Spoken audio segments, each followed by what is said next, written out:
Hi, welcome to I Want to Like This, the podcast where I sit down with a guest to talk to them about something that they got really excited for and really disappointed by. I ask them why for both of those, and just because I like to end on a constructive note, I want to know what they would have done differently, how they would have made it better. I go into this podcast with what I believe my guests went into their subject with. Very simple idea. I want to like this. Okay, so. Hi, welcome to I Want to Like This, episode 11, Sucker Punch with Thomas Sinclair. Wait, who's hosting this thing? It's me! Ladies and gentlemen, that's podcast producer Jerry Gossen. Hello. He decided to take over hosting duties while I bitched about Sucker Punch. Well, I didn't decide to. It was kind of thrust upon me. It's a given. Because we started doing this as a two-man team for I Want to Like This, Jerry has become basically my sounding board for every idea anyway, and also my partner in crime. So it was just, I knew he could do this, so I made him host, because I knew he'd be a good one. Jerry was a great host, and despite me shitting on Sucker Punch, we actually gave a lot of praise to this movie, which is weird, because I don't like this movie. I really don't. And I wanted to. So...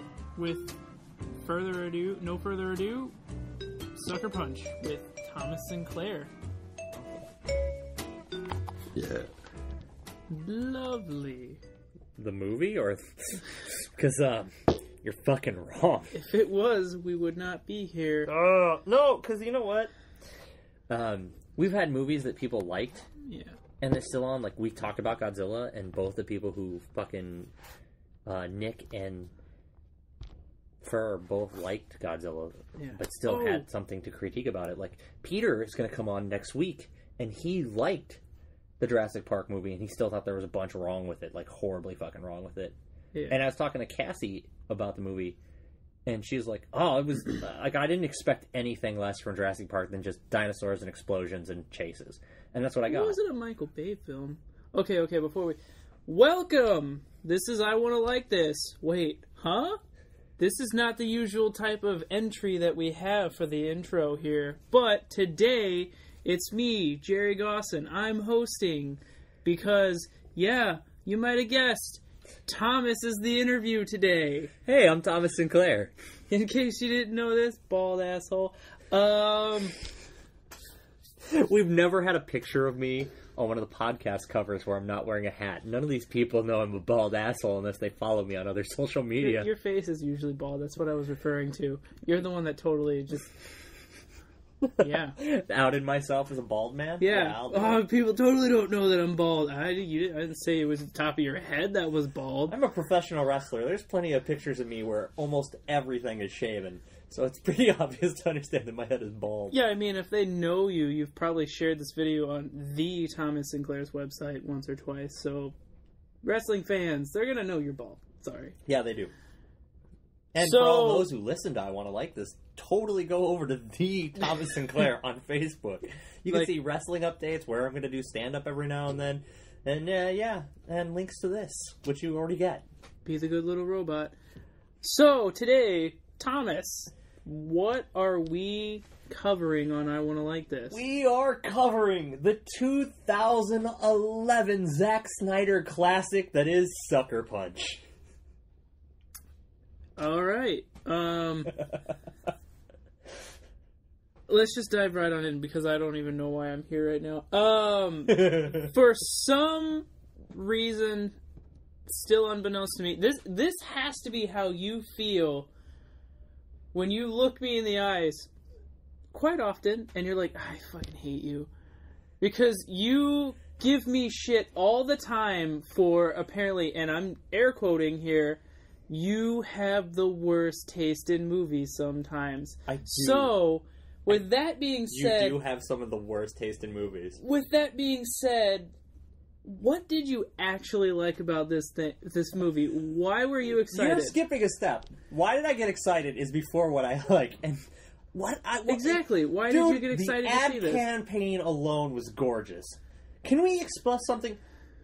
Sometimes, like, before all the shitty special effects movies that have come out in the last 5 years, it was a mixed bag. You were going to get an action special effects movie that was either going to be good or bad. It wasn't mostly bad, and then a couple of shining great ones that had like a lot of the comic book movies sucked at the time.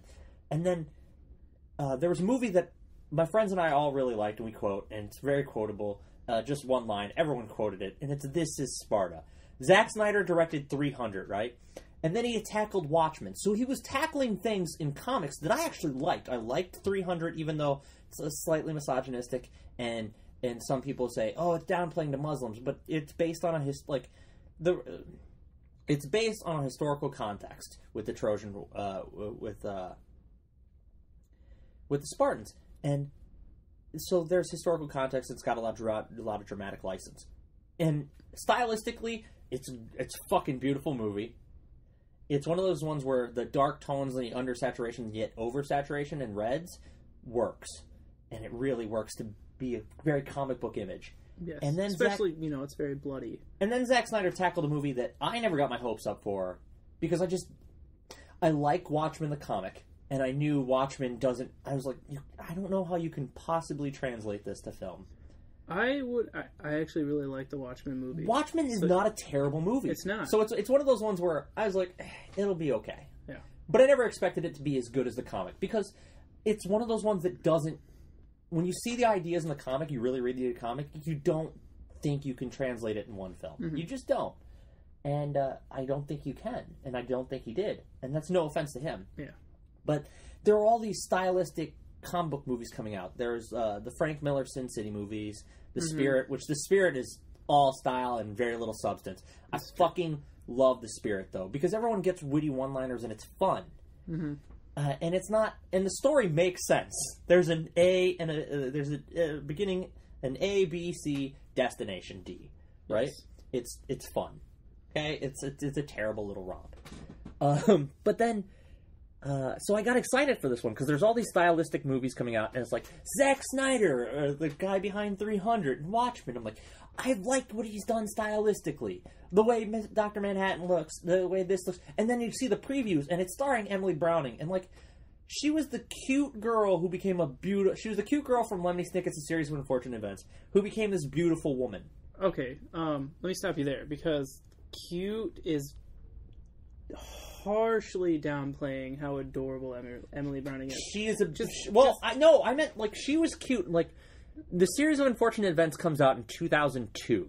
Mm-hmm. So I'm 17. She was 14 when they filmed it. She was 15 when it came out. Mm-hmm. So she's right around that age, and I was just like, she's a couple years younger than me, but she's really cute. And she's gorgeous. And there's just something about and I like the character, the subtlety of how she acts. It's very It's just yeah, this little Australian girl is a really talented actress. So it was fun to watch. People shit on the Series of Unfortunate Events all the time, and I'm like, look. This was a time before the Harry Potter series really started making all the bank, and everyone's like, let's just make a children's book movie. And they didn't think to make a series of them, because Nickelodeon doesn't have fucking foresight. Yeah. And they made one film. And while it's nowhere near as good as the books, I love the books, it's a fun little enjoyable piece of popcorn fodder. Mm-hmm. I really liked it, especially whenever I was younger. And Jim Carrey's phenomenal in it. Yeah. He really is. The casting in that whole movie is really good. They spot on, picked a little bit prettier kid to play Klaus than necessary. Yeah. And he should have had glasses on, but whatever. The person they had play Justice Strauss, everyone, I love the casting. All right, so Billy Connolly is Uncle Monty. But, so no, that's why I get excited. There's this girl who I think is gorgeous. She's now blonde, which doesn't normally do it for me, but it's Emily Browning, so I don't care. And she's in this schoolgirl outfit, and I'm like, this is a Japanese anime trope, and she's got a samurai sword. So I'm like, and I'm a big anime fan. And, this movie is a cosplaying girl's dream. Mm-hmm. Everyone's like, oh, they're oversexed. I'm like, I've seen what girls have done with female cosplay, and sometimes, the idea that this was in her head was already kind of put out there. Mm-hmm. Women, there is something empowering about the Wonder Woman costume.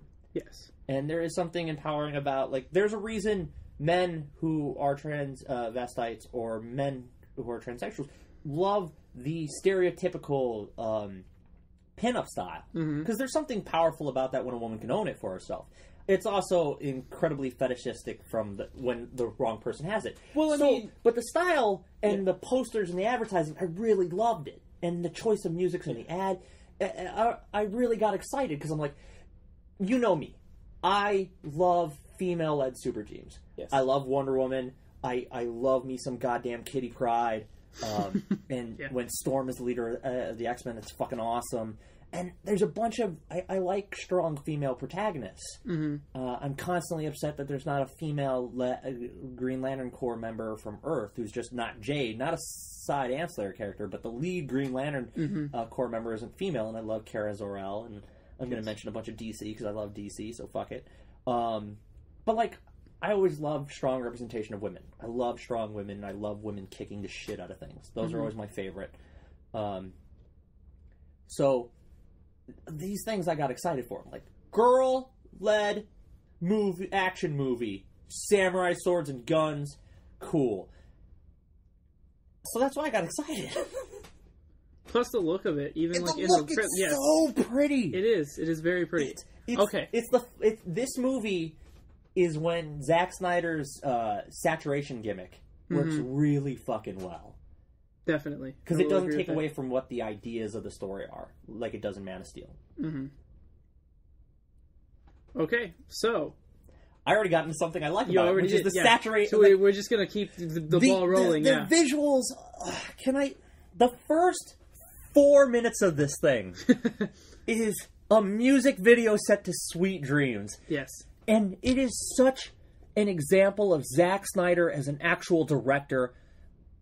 What was lost a lot of times in what a lot of people feared with the talkies when they first came out in movies was that people were just going to start telling you the plot of the movie, start telling you everything in dialogue, which it happens. And some of my favorite films are all dialogue movies, like Clerks and Mallrats. They're almost all dialogue and very few action beats. And I'm cool with that because people talk a lot more than they have actions.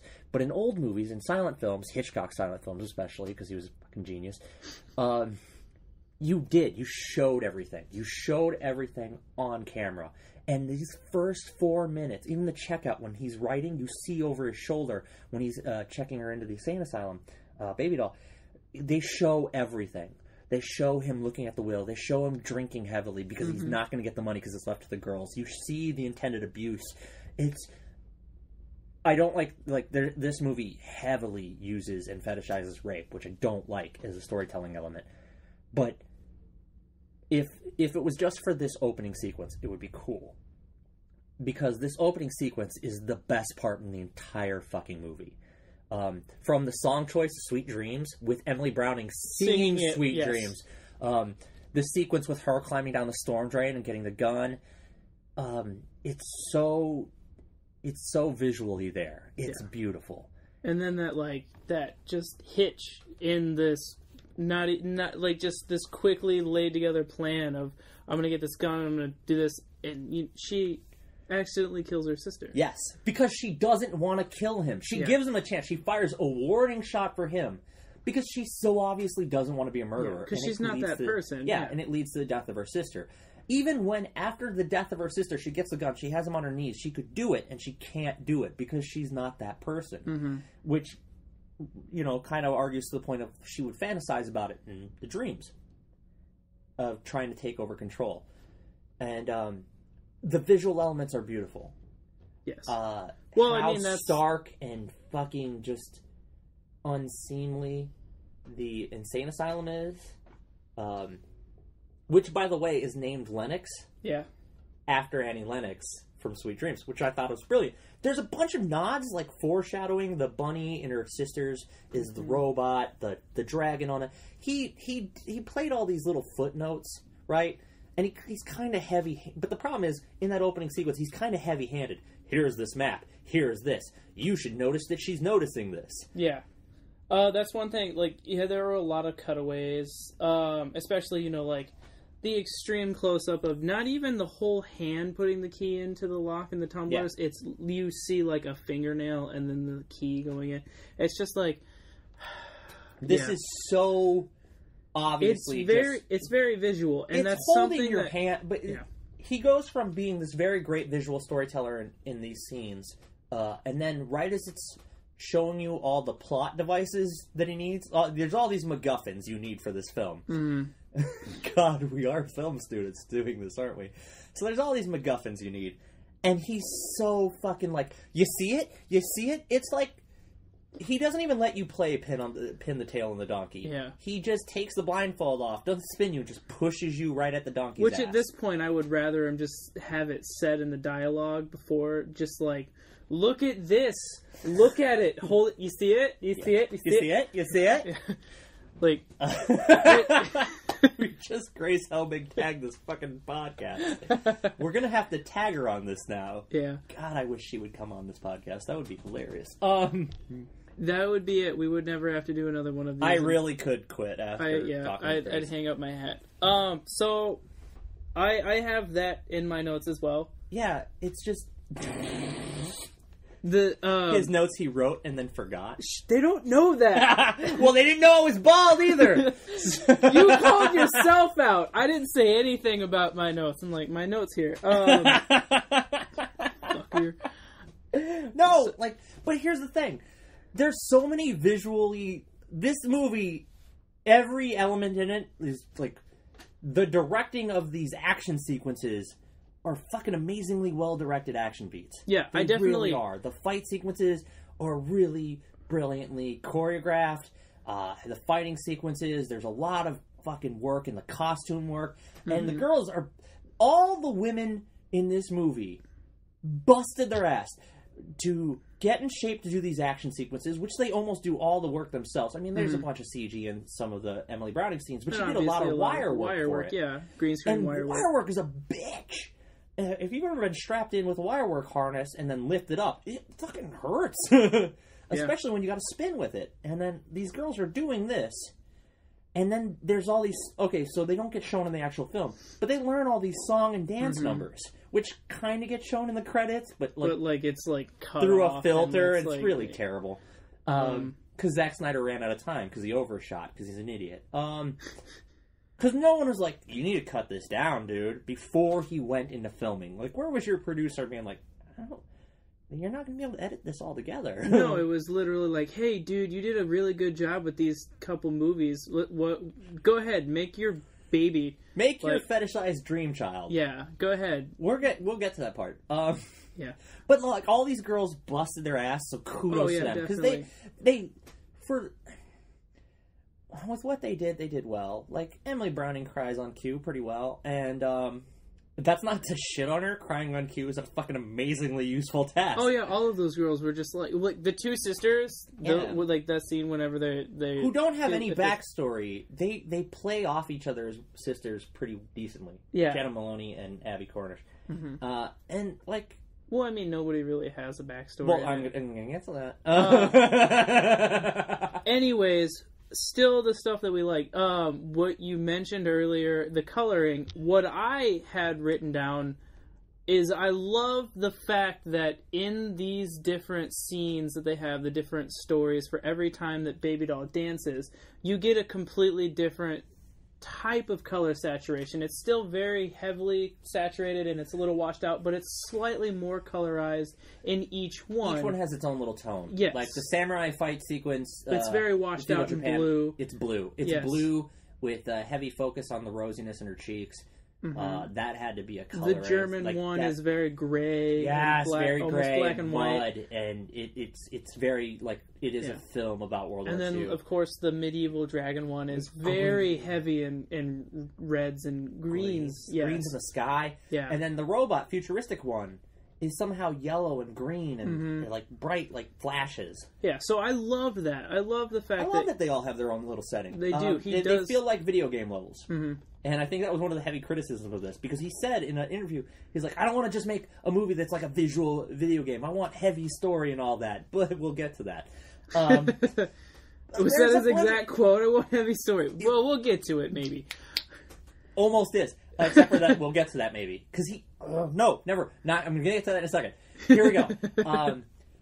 The performances aren't terrible. The best performance in it is fucking John Hamm. Yes. He has the best reactionary moment in it. And that's nothing to take away from the girls. The girls don't get shit written well for them. And one guy gets a character written for him, and it's just a sleazebag. He's the only person who has a well-developed character for him, and he's just a sleazebag. Yeah.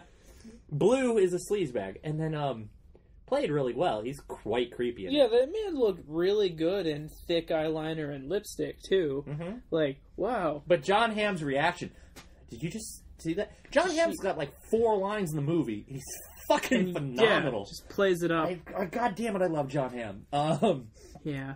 Okay, so John Hamm's great. We both like the color. You love all of the women in this movie, and set pieces are great. You obviously love John Hamm and everything, which John you should. Hamm, Emily Browning, yes, Jenna Maloney. I love Jenna Maloney and everything. The fact that Becca from Son-in-Law, she has a name. She's great. The Russian accent is just amazingly. And I didn't even feel like her Russian accent was like. It was pretty on par. Yeah, it wasn't shit. Like really overplayed. It's not like it's not like going to do this. It's not Russian, like old Bond fake Russian accents. Yeah, it was pretty good. Yeah, she acted as a Russian. I can't get the timeline. It's either the setting's either the 50s. It's after World War II. Yeah, so it's either the mid 50s or the early 60s, right? But it's like it's so hard to tell because of because they don't make reference to it, but we know it's not modern era, right? Yeah, because of all I can think about is the Cold War is going on, and there's somehow a female psychiatrist at an insane asylum. Like, how many things are working against her having that job? Yeah, that doesn't make sense to me. Which is kind of one of those psychiatrist. Things. My psychiatrist is a female. Which is kind of one of those things where, I mean, it does... Suspension of disbelief. There's a lot of disbelief in this movie. Yeah, but like the final scene where it's like she finds out that the head nurse is like forging her signature. It's like, that's totally believable. Yeah, because he would totally in this time period, nobody's going to really, she's a woman doctor in this time period. Nobody's going to really care. I think we've kind of exhausted the stuff we like. Oh shit! The soundtrack. I still have the soundtrack. That was number 1 on my list. It's always number 1 on my list. Yeah. The soundtrack is fucking boss. Like, there's not it's hard pressed to find a soundtrack. If this movie had literally been just the visuals, no dialogue whatsoever, which I was like, if this movie, like when I first saw the movie and I was watching that first sequence, I'm like, if this movie has no fucking dialogue and it's just like a fucking long played out music video like this music, I'm down. And every time music came on, and the music cues, I'm like, I fucking love this song. I fucking love this song. I've never heard this song, and I fucking love this song. Yeah. I love this soundtrack so goddamn much. This soundtrack for this movie is on par with the original Twilight soundtrack to that movie. There's such terrible fucking schlock films, and their soundtracks are fucking fantastic. Yeah. Twilight soundtrack is fucking the soundtrack phenomenal. Was amazing. Go down the list of songs. It's fucking amazing. The list of songs in this, awesome. I Want It All was fucking amazing. The covers that Emily Browning does is fantastic. Oh yeah, the opening one, Sweet Dreams, fantastic. It's so good. I love that soundtrack. Okay, do you want to get into the meat and potatoes? We have to. Okay, I'm going to get on this really quickly. Yeah. Because I don't want to shit on him constantly. Because I don't want to be that guy. But here's the thing. Zack Snyder shows a technical fucking brilliance in this film. He really does. But he also shows the same problems I will have with him for the rest of his career. And that he shows a complete disdain for actual ability to tell story.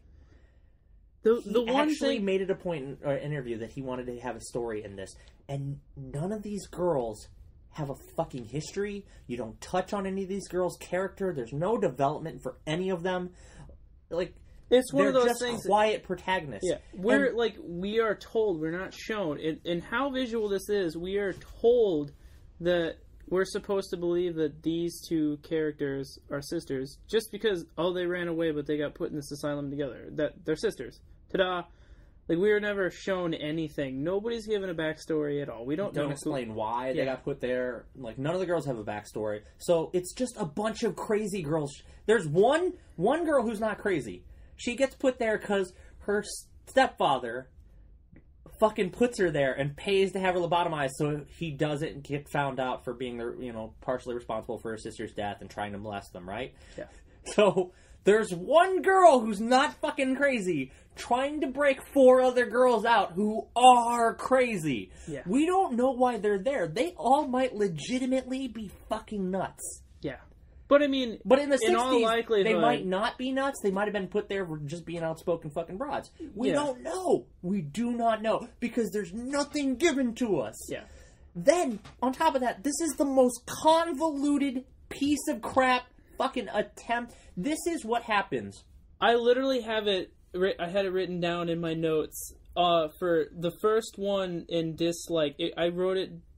Or it wasn't even the first; it was the third. I wrote it down halfway through the movie. All I could think to myself was, "Who watches this and thinks to themselves, we should make this guy do a Superman movie? Who in their right mind thinks this that? This is a movie, nobody fucking, everyone was like, oh, Zack Snyder, we're gonna give you this film. He's like, cool, I want to make this own film of mine. It's gonna be about girls, and they're gonna fucking be badasses. And everyone went, okay, and they saw test pictures, and they saw costume design, and like, oh, this will sell. No one read the script. No one could have possibly have read the script to prove this. Nobody could have gotten through the script. A studio executive would read this script and go, what the fuck are you on? What are you on? Why are you doing this? Because there's not one storyline. No. It would be different if, okay, here's, no, I'll get to that. But, like, there's, it's one on top of the other on top of the other. And it's pointless, and it's superfluous. And 2, it's very demeaning to women. Like, it acts like it's empowering to women. Like, it's supposed to be. But none of the stuff that they do to fight, like in her dream, they're doing in real life. So it's just escapism for them. None of them stand up. They don't stand up against those guys. And when they do, guess what happens? They either get raped or they fucking die. Mm-hmm. And they don't even stand up in real ways. They don't fight for themselves. They subvertly try to steal a lighter. They try to steal a map. They steal a map. They steal a lighter. They try to steal a knife. And they fucking die. Okay? The one acts that they do to try and free themselves, they fucking die. Mm-hmm. And their acts are so petty. They get close to men. Using sexuality. Like, they have to use their sex, which someone else is trying to sell on them. Yes. Which, if we're to believe the fucking story of how this is Baby Doll, Baby Doll sees this club, which is both a burlesque house and a den of prostitution. It is. Brothel. It's a brothel. Definitely. And, if that is her relating the story, all we know is those girls are molested by the orderlies. Constantly molested by the orderlies. And the person in control of it is the head orderly. Mm-hmm. He is running a prostitution ring for his friends who are orderlies with these mentally deranged girls. And that is a fucking sick and morbid fucking fantasy played out as a fucking brothel in this girl's dream, which isn't this girl's dream. This is from the mind of Zack Snyder. Mm-hmm. This is how he portrays a feminist fighting women. They're fucking locked up and molested. That's fucking sick. And I could get past that if they just... I'll get to it. You know what? I'll get to it when I fucking tell what I do differently. But there's so many things that are wrong. These are so convoluted. They're not even ideas.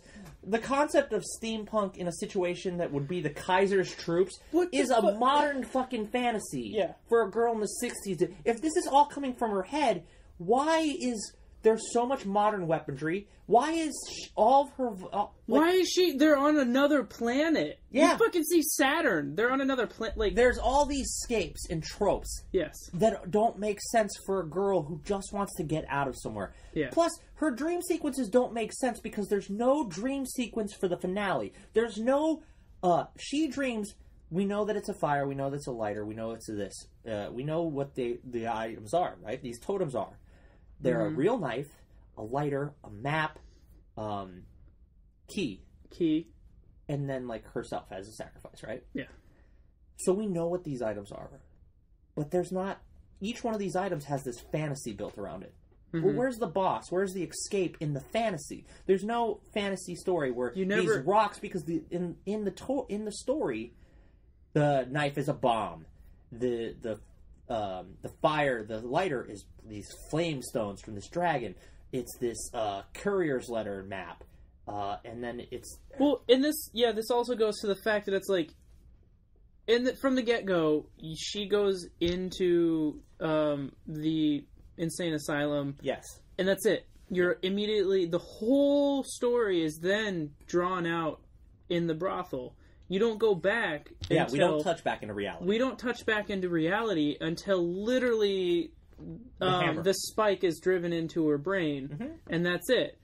So we don't have any base in reality until the very end when they're walking this basically vegetable as of now back to her room, and you see there was a fire. Yeah. It explains how these work in the real world. What she did worked in the real world. Yeah, but it's like we don't get that at all. So it's like we're already in some other reality. Yeah, we're in her delusion. We're in a delusion, and then we're fucking Inception based. In a dream inside of a dream. It's a dream inside of a dream. So convoluted because they don't line up with what anyone would dream about in the 60s. There wasn't. In the 70s, we get unless the movement. She was insane all along. Well, but here's the thing: the cultural influences that she has in this. If it's in the 50s and the 60s, we've just gone through major wars with Japan, and there's this whole there's this whole hatred for Japanese culture for a long time. We're getting into the civil rights movement, so there should be, if it's the 60s, there should be the civil rights movement connections. There's nothing. I don't see anyone of any color who's not Asian or Latina. Yeah. There's there's one black guy.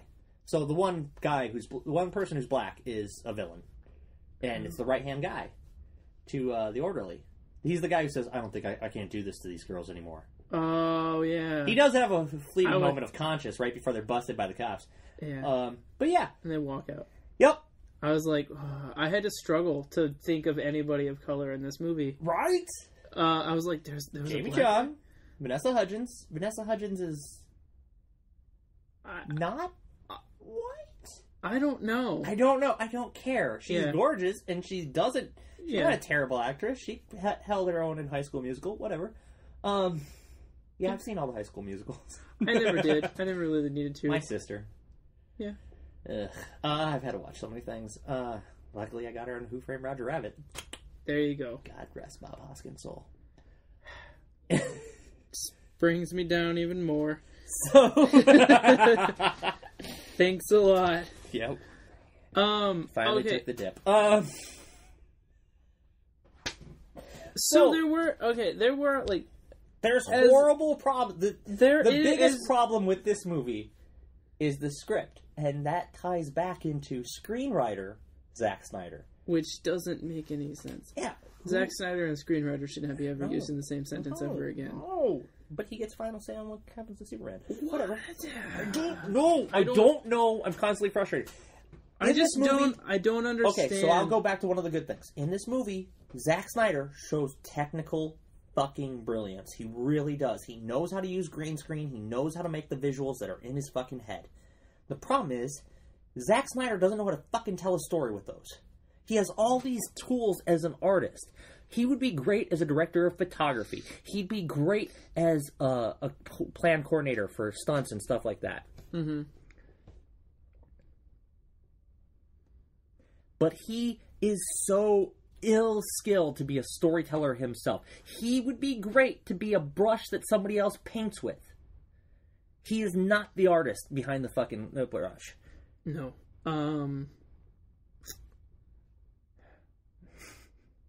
Yeah, I'm still trying to, like, kind of sort of come back just a little to think of anything else that I liked about in this movie. There's plenty of stuff to like about it. The costume design's cool.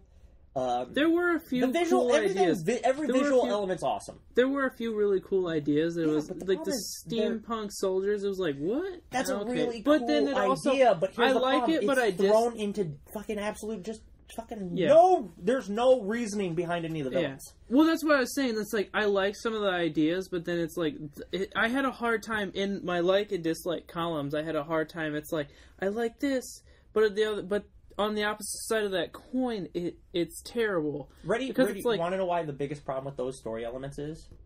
Those story elements do not fit into this film for one very simple reason. in her fantasy about the brothel, everybody, all the orderlies, the janitor, the cook, even her therapist, are fucking Wizard of Oz into relations in different roles, right? So, but in her fantasies, inside the brothel, there is no relation whatsoever to the characters that she's being oppressed by. Yeah. She's not fighting her oppressors in there. Like, in her dreams, where she's supposed to be strong and she can fight her oppressors and these people who are hurting her, they're nowhere to be seen. There's no visual representation of Blue or any of the other orderlies in those dream sequences. But then there's a random leader, the old guy that's the lead. Like, where does he come from? And that doesn't even... The problem with that pisses me off is because it's a male authority figure shoved in there for no fucking reason when... And he's like the only one that ever has any sort of wardrobe change in this. When, also, it's like... The only... There's a perfectly good person to guide them through those battle scenes and fighting with those inner demons. And it's their fucking therapist. She's been there the whole time. Yeah. And they just make her the one peddling flesh. But it's like she's kind of also played off as still kind of the bad guy, but kind of not the bad guy. But in the end, she really is kind of the bad guy. She's not the bad guy. She's the one who saves them. She's the one who gets them. But it's like away. the way that you don't know that until the end. But the thing about it is, she has no fucking clue. She's a doctor. She's a psychologist, psychiatrist. She has no clue that this guy's forging her fucking signature and getting a lobotomy. She didn't ask, who signed off on this lobotomy? I'm the only psychiatrist here. Yeah. Who signed off on this lobotomy? No, she's like, it's a terrible shame. This girl... there's just another lobotomy today. Okay, business as usual. Yeah. Never. So she's so Did I happen to sign that? I don't remember. It must have been on the other 35 pages. It really pisses me off because she seems to have no idea what's going on at this place that she works at. And it's one of those things where it's like, we made a female the doctor! She has no clue what's going on. It's the man orderly who's really running the show. Yeah. It's again insulting. And the fact that she couldn't even be the person, like she is... You see in the clips, right before the hammer hits, they do all these flash of everything that happened throughout the week of her crying during therapy, or that was at the beginning. And so there's all these moments where this therapist is helping her work through what fucking happened. And she's not the voice helping her work through stuff in her own dream. No. Like, that's a logical leap that I would make. Instead, you put a male authority figure again. Which we've never seen until outside. Until the end. So how does she have a frame of, like... Zack Snyder did this great thing of making this frame of reference for fucking everyone. Everyone has a frame of reference to Baby Doll's mindset, right? Everything's got a frame of reference to Baby Doll. Mm-hmm. And then this guy who Baby Doll never sees, not even in the end, is their goddamn general. Maybe it was like her grandfather, long lost grandfather. I don't know. I'm just grasping. Thinking. It's so. But here's the thing. I said this to someone once, and they're like, "Yeah, but the whole movie they point out that Sweet Pea was the one that's telling the story, and so it's Sweet Pea's connection because she's retelling the story, having seen that guy." And I'm like, "That's bullshit and convoluted because every other reference in every fucking dream sequence, they're all." Fucking baby dolls. Yeah. The bunny is her sister's bunny. They never had time to sit down and talk about all these wonderful things that Baby Doll just happens to think of. Exactly. Fucking airplane with a turbine and propellers. What? One of them goes out and it keeps flying. Yeah. I was like, there's only one propeller. How is it flying with one propeller? Oh, wait, there are turbines too? Can we also say that the level jumps are weird? It goes from samurai, traditional, right, with these giant shogunate warriors with guns. But also the wise man who teaches her about the sword, like gives her the sword and everything, is white. Then the funny thing, the one thing I turned to you when we watched this because I think it makes me laugh every time when he's like, "You're gonna need 5 things. You're gonna need," and then he hands her the sword. He's like, "You're gonna need a knife." And he's got a fucking hands her a sword, a fucking katana. Oh yeah, you're gonna need a knife, by the way, like. Which, by the way, once we get to that part, is not even going to be a knife. It's going to be a bomb called a knife. Yeah. Fuck you, Zack Snyder. Fuck you. In the ear. In reality, the coolest bomb in this movie is the fucking flare attached to the propane tank that he just drops out of the plane. Oh, right? when they're fighting dragons in medieval times somehow, though. Shogunate, steampunk cyborg, zombie Kaiser soldiers. Which are even more useless than a regular soldier, because all you have to do is be like, boom! And they fall down because they have a leak in their seal, and the steam goes out. Like, they didn't even have to shoot It would be really them. hard to get to that, though. Not really. They're literally punching them in the face. Yeah, but they're like, superhero power, whatever. But yes. Well, that's like when fucking Lord Zed makes the Z-spot putties after the original putties. All you gotta do is punch them in this giant circle on their chest, which they don't seem to be fucking blocking. They never have guard up. They're always wide arm. Yeah. But the one cool thing that I really thought, I was like, I don't know if that is based in folklore at all, or if that was purely Zack Snyder's mind. The fucking dragons, where you have to slit the dragon's throat, and then there are these crystals in its throat that makes fire. Oh, that's something in folklore. Really? Yeah. Because I'd never seen that, and I was like, okay, that's kind of cool. But then she fucking, like, how dumb are you? Kill the baby. She strikes it. That whole point is for the fucking dragon to show up. Yeah. It's like, ooh, kill the baby. We're gonna quietly sneak up and it makes you feel bad for the dragon for a bit. Yeah, like, they're just, God, like, creeping. Why is it there's so many nods to, like, predatorism? Just like, oh, we're sneaking up on this sleeping little baby dragon. We're gonna choke it out and then kill it. Yeah. Like, why? It started to rain. It's raining. With Midwest, it rains. That's exactly how I feel about this.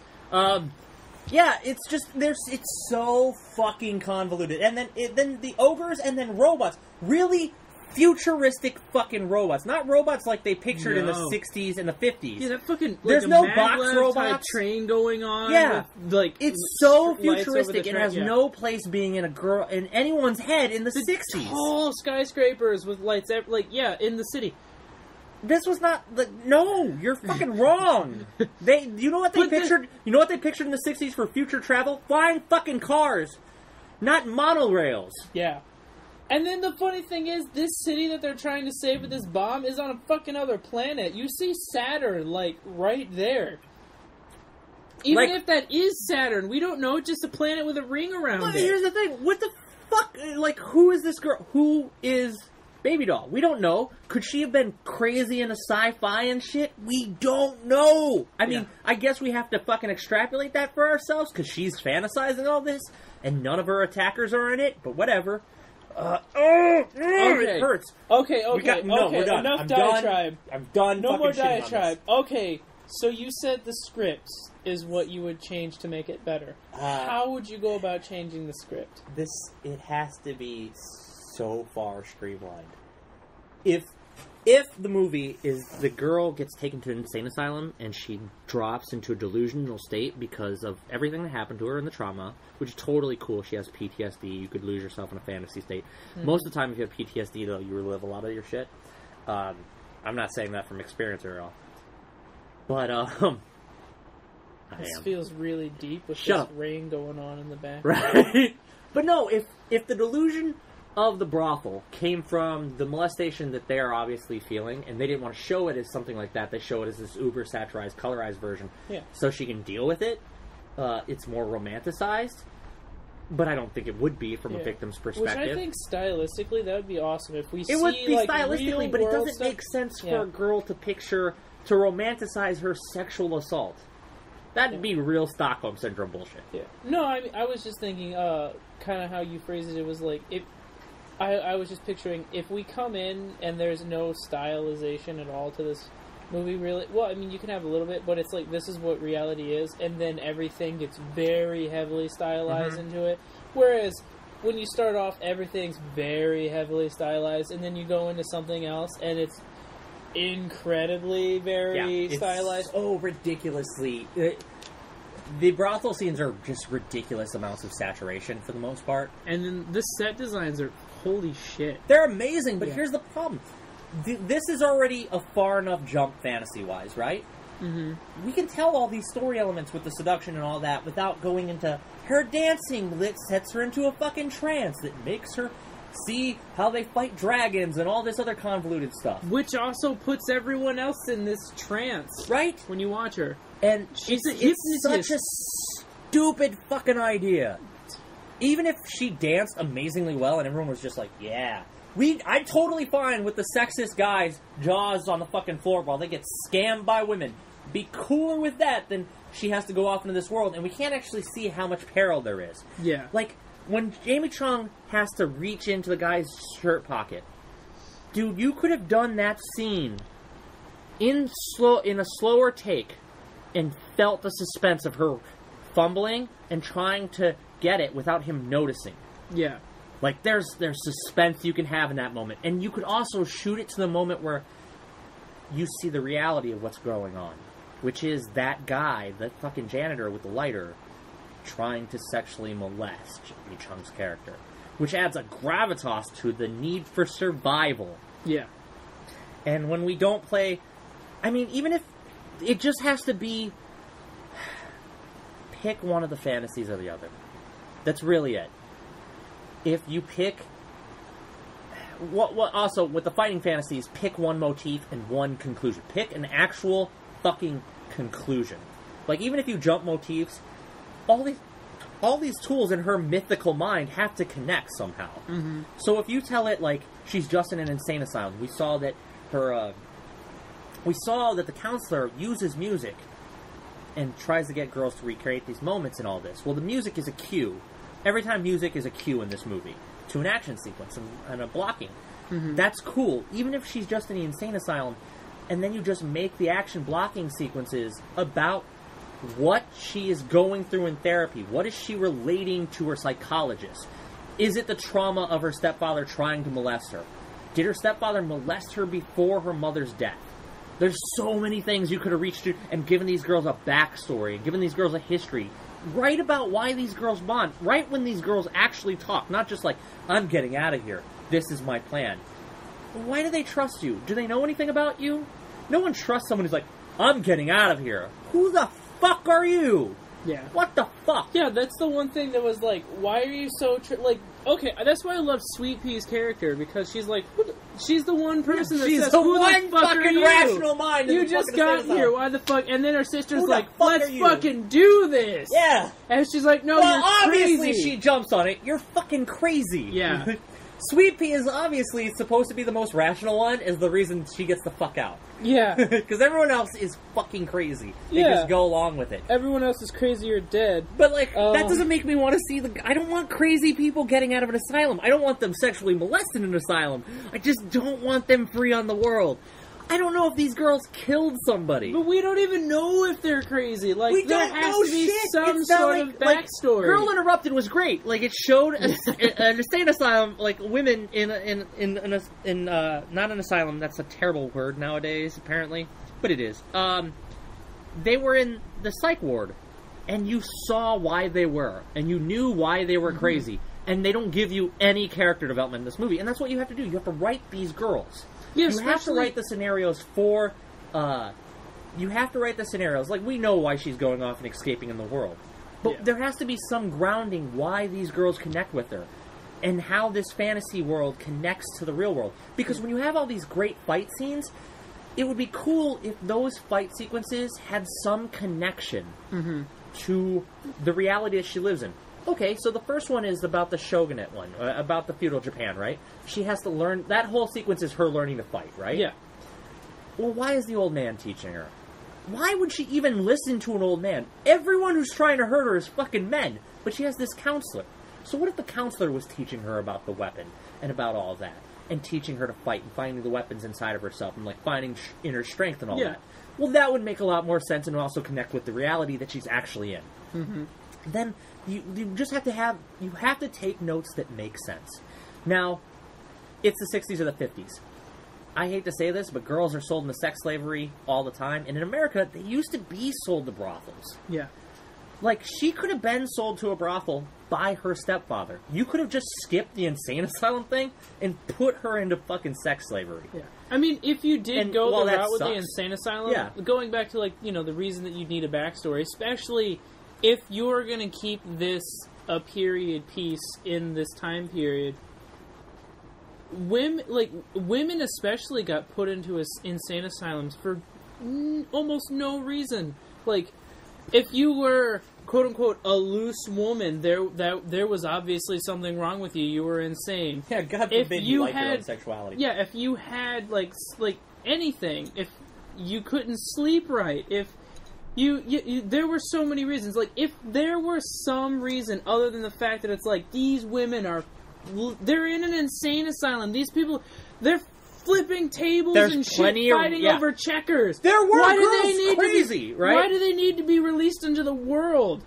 Like, if it was literally just a little bit more backstory that they kind of hinted at, that these two sisters were running on the lam and they got caught and put there. Yeah.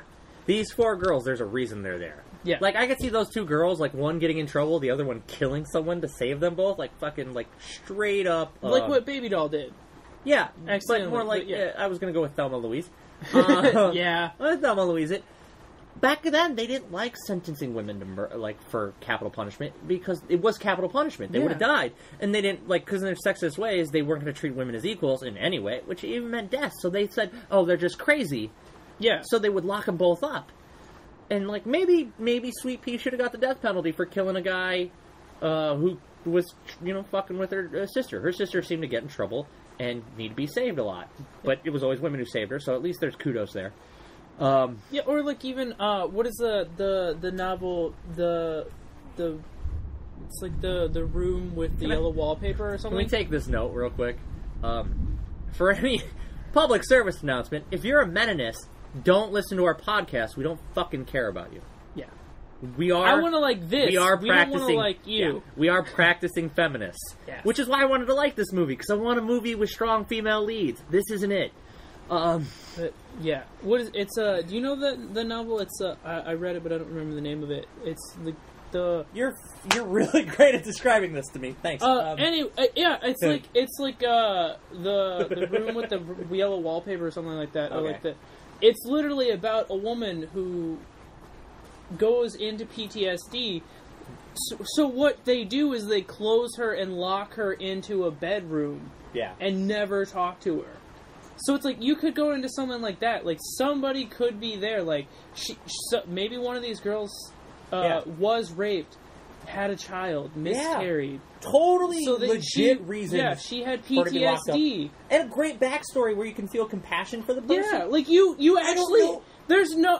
okay, yeah, I feel for these girls, but there's constant impending rape. Yeah, but I never actually think that, oh god, they should be out of here. It's never... This is all I an want insane is those asylum. People who are fucking raping them to be thrown in jail. Yeah, that's it. I don't want them not to be locked up. They're still need crazy. help. We don't know if they're crazy, or if it's just this happenstance. Or, of just the happenstance of society. And they don't... There's not enough story written for all these action set pieces. And, like, it would be totally different if it wasn't an action movie, but Zack Snyder doesn't know how to make those. That was on one of my lists of dislikes, is, like, fight scenes.